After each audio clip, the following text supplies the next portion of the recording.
The dining room at Dad's house had never felt smaller than it did that Thanksgiving afternoon, with 14 family members gathered around the mahogany table that had witnessed 30 years of holiday celebrations. The afternoon sun streamed through the bay windows, casting long shadows across the carefully arranged place settings and the centerpiece Mom had spent hours perfecting. I sat in my usual spot near the kitchen door, picking at my mashed potatoes while Dad held court from the head of the table. At 58, he still commanded the room with the same authority that had made him one of the city's most successful cardiologists. His voice carried the weight of someone accustomed to delivering life-changing news to patients and families. "Maria's doing exceptionally well at her pediatric practice," Dad said, gesturing toward my older sister with obvious pride. 300 patients, 2 associate doctors, expanding into a second location next year. She's following the family tradition of excellent medical practice. Maria smiled graciously from her position of honor at Dad's right hand, her blonde hair perfectly styled despite spending the morning helping Mom in the kitchen. "Thank you, Dad. The practice has been very rewarding. We're seeing children from 3 school districts now. And Carlos," Dad continued, turning to my younger brother, "just made partner at his law firm. Youngest partner in the firm's history, following in his uncle Roberto's footsteps in building a prestigious legal career." Carlos raised his wine glass modestly, his law school ring catching the afternoon light. "I've been fortunate to work with excellent mentors. The corporate litigation department has grown significantly this year. Success runs in this family," Dad said, looking around the table with satisfaction at the assembled doctors, lawyers, and business owners. "The Rivera children have always understood the importance of achievement and professional excellence. We don't accept mediocrity." I kept eating quietly, cutting small pieces of turkey and focusing on the cranberry sauce Mom had made from scratch. I knew where this annual Thanksgiving lecture was headed, could feel the familiar tension building as Dad prepared to address the elephant in the room. "Of course," Dad said, his tone shifting like a judge preparing to deliver a verdict. "Not everyone has lived up to their potential." The table fell silent. Forks paused halfway to mouths. Conversations died mid-sentence. Even my young nephews stopped their whispered discussion about video games and turned their attention to the adult drama unfolding. "Isabella," Dad said, looking directly at me with the same expression he probably used when delivering difficult diagnoses to patients, 36 years old, and still playing around with laboratory experiments like a graduate student who refuses to grow up. I took a sip of water and said nothing. Experience had taught me that engaging with Dad's disappointment speeches only made them longer and more painful. Better to let him finish his annual assessment of my failures. "Maria was chief resident by 36, he continued, his voice carrying across the dining room to reach every family member present. Carlos had already made senior associate at his firm. They understood that education is supposed to lead to real careers, not extended adolescence in academic research facilities." My cousin Roberto, always the peacemaker, tried to redirect the conversation. "Dad, Isabella has a PhD in molecular biology from Stanford. That's hardly a failure." "A PhD that she's never used for anything practical," Dad replied, dismissing Roberto's defense with a wave of his hand. "She's been doing research at various universities for 12 years. No private practice, no corporate position, no real income to speak of. No contribution to the family's medical legacy." The familiar shame washed over me as I looked around the table. Everyone was successful in ways that were easy to measure and understand. Maria's thriving pediatric practice with its steady stream of grateful parents, Carlos's law partnership with its impressive salary and social status, our cousins' businesses and professional achievements that could be explained at dinner parties. "You know what I told my colleague Dr. Martinez last week?" Dad continued, apparently not finished with his annual evaluation of my life choices. "He asked about my children's careers, and I had to explain that my youngest daughter is still finding herself in academic laboratories at 36 years old." Mom looked uncomfortable but didn't contradict her husband. She'd learned over 40 years of marriage that challenging Dad's pronouncements publicly only made family gatherings more uncomfortable for everyone. "You're the biggest disappointment in this family," Dad announced, his voice rising with the kind of authority that had commanded respect in hospital corridors for 3 decades. "You had every advantage.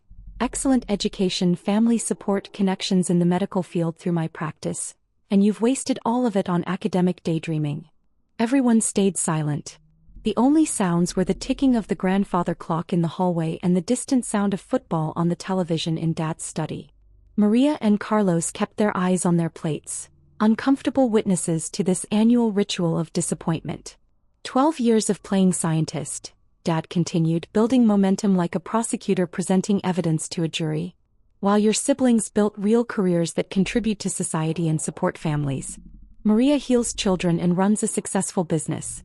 Carlos helps people with serious legal problems and earns a partner's salary. You grow bacteria in petri dishes and write papers that 5 people read. My phone buzzed on the table beside my water glass. The caller ID showed Harvard Medical School. I glanced at it and let it ring, not wanting to give Dad additional ammunition about my inability to maintain professional boundaries. See? Dad pointed at my phone as if it proved his point. She can't even afford to keep it on silent mode. Probably some university administrator calling about unpaid lab fees or telling her that her grant funding has been cut. A few nervous chuckles rippled around the table. My Aunt Patricia smiled sympathetically, the same expression she'd perfected as a nurse before marrying into the family. My phone buzzed again. Same number. This was unusual. Harvard Medical School didn't typically call repeatedly unless something urgent was happening. Isabella, Mom said softly, her voice barely audible above the tension in the room. Maybe take that outside? We're trying to have a family dinner. It's probably her research supervisor, Dad said with theatrical disappointment, calling to tell her that her latest experiment failed and they're cutting her grant money. Another setback in her endless academic career. Or maybe they need someone to clean the lab equipment, Carlos added with a smile that was meant to be supportive but came across as patronizing. The phone buzzed a third time. Harvard Medical School again. My curiosity overcame my caution about giving Dad additional material for his disappointment lecture. You know what? I said, reaching for the phone. Let me just take this quickly. Perfect, Dad said, gesturing grandly to the assembled family. Let's all hear about Isabella's latest academic setback. Maybe they're offering her a position cleaning test tubes at minimum wage. More laughter around the table, though most family members looked uncomfortable with Dad's increasing sarcasm. I answered the call and put it on speaker since everyone seemed interested in my professional failures. Dr. Rivera speaking. Dr. Rivera. An excited voice filled the dining room, cutting through the family tension like a knife. This is Dr. Patricia Chin, Dean of Harvard Medical School. I apologize for calling during the holiday, but I have absolutely extraordinary news that couldn't wait. The entire table went quiet. Dad's fork stopped halfway to his mouth, a piece of turkey suspended in midair. The silence was so complete I could hear the neighbor's dog barking 3 houses away. What can I do for you, Dr. Chin? I asked, trying to keep my voice steady as if receiving calls from Harvard Medical School deans was routine. Dr. Rivera, I'm calling to inform you that the Nobel Committee has requested a formal interview regarding your groundbreaking research on targeted cancer immunotherapy.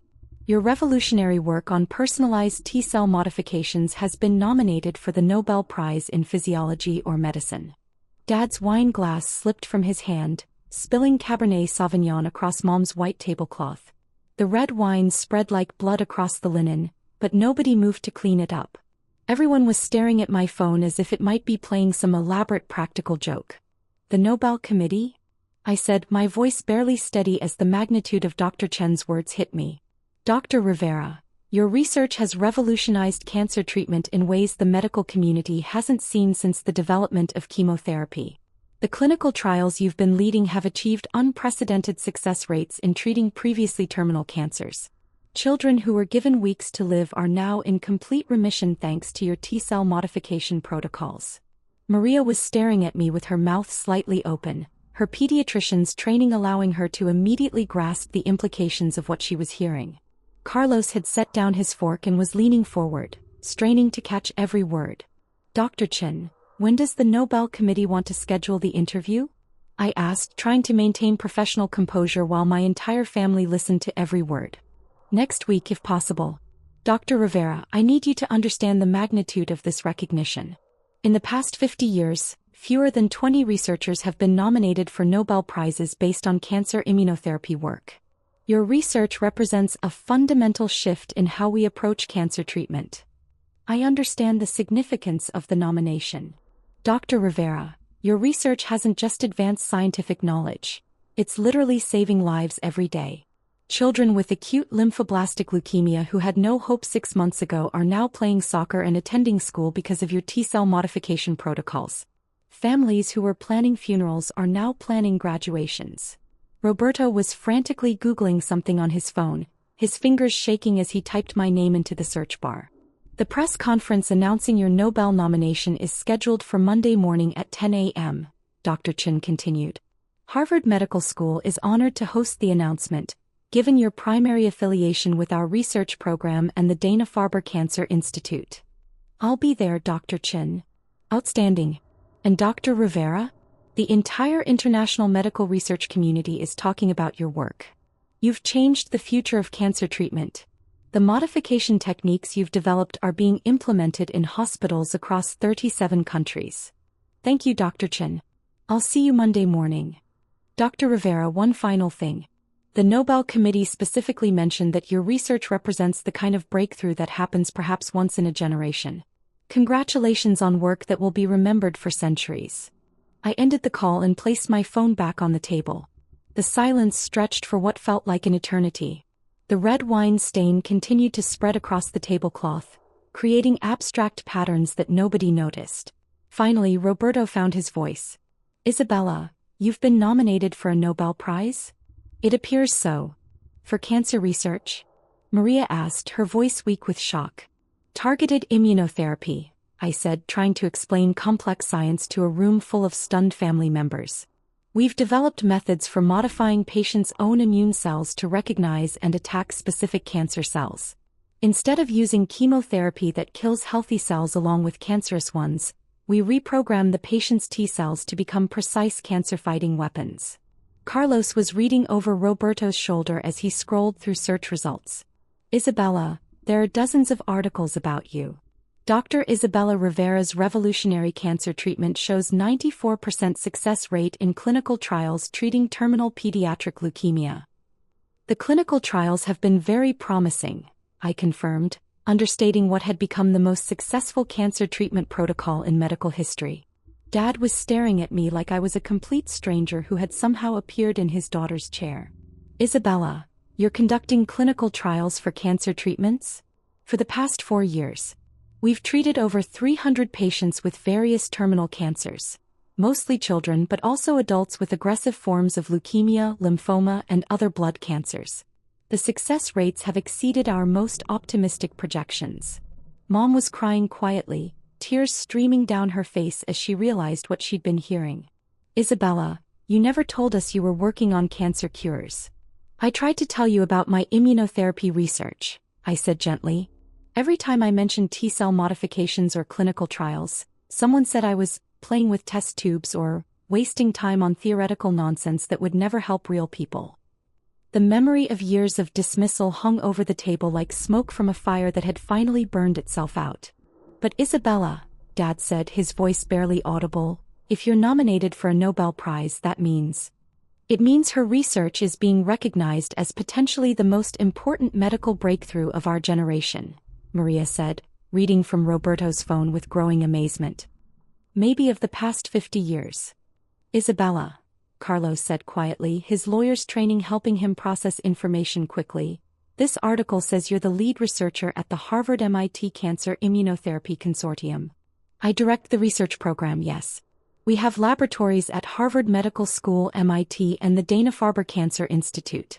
About 200 researchers working on various aspects of immunotherapy development.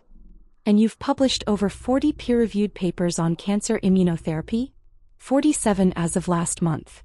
The latest was in the New England Journal of Medicine, documenting our success with pediatric acute lymphoblastic leukemia. Roberto was reading more search results aloud, his voice filled with increasing awe. Dr.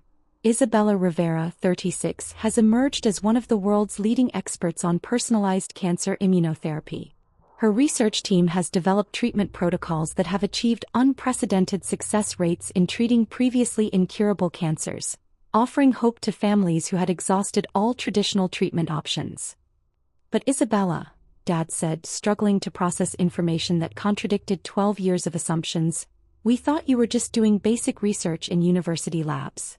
I conduct advanced clinical research at some of the most prestigious medical institutions in the world, I said. The playing with test tubes you've been dismissing is actually developing treatments that save people's lives. We've moved far beyond basic research. We're treating actual patients and seeing them recover from cancers that would have killed them 6 months ago. How many lives? Mom asked through her tears, her voice barely a whisper. The patients in our clinical trials represent about 300 families who were told their loved ones had weeks or months to live. Most of those patients are now in complete remission. We've had 94% success rates with pediatric leukemia, 87% with adult lymphoma, and 72% success with aggressive solid tumors. The table was completely silent as everyone processed the magnitude of what they were hearing. Isabella, Maria said, her voice thick with emotion as her medical training helped her understand exactly what those numbers meant. I'm a pediatrician. Do you have any idea how many children I see with terminal cancers? How many families I've had to give devastating news to? Our pediatric trials have been particularly successful. Childhood leukemia response rates have been over 90%. We're literally taking children who are dying and giving them their whole lives back. You're saving children's lives, Maria whispered, tears starting in her eyes as she thought about all the families who had sat in her office receiving terminal diagnoses. We're developing treatments that give families hope when they previously had none, I said. When a 5-year-old with acute lymphoblastic leukemia doesn't respond to chemotherapy, we can now reprogram her immune system to fight the cancer more effectively than any drug ever developed. Dad finally found his voice, though it came out cracked and uncertain. Isabella, why didn't you tell us? Why didn't you explain what you were actually working on? I looked around the table at 14 family members who had spent years dismissing my work as academic frivolity while I was literally developing cures for childhood cancer. Because every time I tried to discuss immunotherapy research, someone changed the subject to real careers or practical applications, I said. When I mentioned clinical trials, you said I should focus on seeing actual patients instead of theoretical research. When I tried to explain T-cell modification, Dad said I was wasting my education on laboratory games. But we didn't understand, Roberto said, his voice filled with regret. You didn't try to understand, I replied gently. You assumed that because my work didn't look like traditional medical practice, it must be less valuable than seeing patients in an office setting. My phone buzzed with a text message. I glanced at it. Dr. Rivera, CNN, NBC, and BBC want to interview you about the Nobel nomination. The New York Times is requesting a feature story. Please call when convenient. Isabella, Dad said, standing up slowly like a man who had aged years in the space of minutes. I owe you the most profound apology of my life. Dad, you don't owe me anything. Yes, I do, he said, his voice breaking slightly. I've spent years telling you that you were a disappointment while you were actually saving lives and advancing medical science in ways I never dreamed possible. While potentially winning the Nobel Prize for Cancer Research, Carlos added, still processing the magnitude of what he'd learned about his sister's work. I don't know if I'll win, I said honestly. The competition is extraordinary and there are many deserving researchers. But the research has been successful beyond what we initially hoped when we started the clinical trials. Isabella, Maria said, can I ask you something personal? Of course. Are you happy? With your work, your research, the path you've chosen? I thought about the question while looking around the table at my family, all successful people who had worked hard to build meaningful careers in their own ways. Maria, I wake up every morning knowing that the research we're doing today might help a family receive good news instead of a terminal diagnosis, I said. When a child goes into remission after our treatment, when parents get to watch their daughter graduate from high school instead of planning her funeral, when we can tell a family that their loved one has a future instead of weeks, that's the most fulfilling work I can imagine. That sounds like happiness, Mom said, wiping tears from her eyes. It is. The recognition is gratifying, but the real satisfaction comes from knowing that families have more time together because of our research. Every day we delay in developing better treatments means more people die from cancers we might be able to cure. Dad sat back down and reached for my hand across the wine-stained tablecloth. Isabella, I'm proud of you. Not because you might win a Nobel Prize, but because you've dedicated your life to helping people in the most fundamental way possible. Thank you, Dad. That means everything to me. Can you forgive an old man for not understanding the importance of what you were building? There's nothing to forgive. You wanted to see me succeed, and success looks different in research than it does in traditional practice. You measure success by patients treated and income earned. I measure it by survival rates and families who get to stay together. The conversation continued for another 3 hours as my family asked genuine questions about cancer immunotherapy, clinical trials, and medical research. For the first time in 12 years, they were interested in understanding my work rather than dismissing it as academic waste of time. Isabella, Dad said as we cleared the dinner dishes together, I have one more question. What's that? The Nobel Committee interview. When will we know the results? Nobel Prizes are announced in October. The interview is just part of their evaluation process. They'll interview all the nominees and review all our published research before making their decision. And if you win? I thought about the patients in our clinical trials, the families who had received hope instead of despair, the children who would grow up because our research had given them a future. If I win, it means the medical community recognizes that personalized immunotherapy can fundamentally change how we treat cancer, I said. More importantly, it means more funding for research, more clinical trials, and more opportunities to help families facing terminal diagnoses. And personally? Mom asked. What would winning the Nobel Prize mean to you personally? It would mean that 12 years of work that people dismissed as playing scientist was actually building something that matters, I said. But honestly, the real victory happens every time a patient goes into remission. The Nobel Prize would be recognition, but saving lives is the actual work. 6 months later, I did win the Nobel Prize in Physiology or Medicine, sharing the award with 2 other researchers who had contributed to advances in cancer immunotherapy. The ceremony in Stockholm was attended by my entire family, including Dad, who told everyone he met that his daughter was saving children's lives through medical research. But the most meaningful moment wasn't the ceremony or the medal. It was 3 weeks after the Nobel announcement, when I received a letter from the parents of Emma Rodriguez, a 7-year-old who had been in our clinical trial 2 years earlier. Dr. Rivera, the letter read, Emma just started 2nd grade. She's playing soccer, learning to read chapter books, and driving us crazy with questions about everything. 2 years ago you gave us hope when we had none. Today you gave us our daughter's whole life. We can never thank you enough, but we wanted you to know that somewhere in Texas, a little girl is growing up because of your work. You didn't just save her life, you gave our whole family a future. At the Nobel banquet, as I sat at the head table wearing the medal that represented not just my research but the hope we'd given to hundreds of families, I thought about that Thanksgiving dinner when Dad had called me the family's biggest disappointment. Sometimes the most important work happens in laboratories where families can't see it, in clinical trials that take years to complete, in research that doesn't look like traditional success until the day it changes everything. And sometimes, if you're patient enough and committed enough, the world eventually recognizes that what looked like playing with test tubes was actually playing with the difference between life and death. But the real recognition doesn't come from Nobel committees or newspaper headlines. It comes from 7-year-olds learning to read chapter books, from families planning graduations instead of funerals, from children who get to grow up because someone believed that the most important work often happens where people can't see it yet.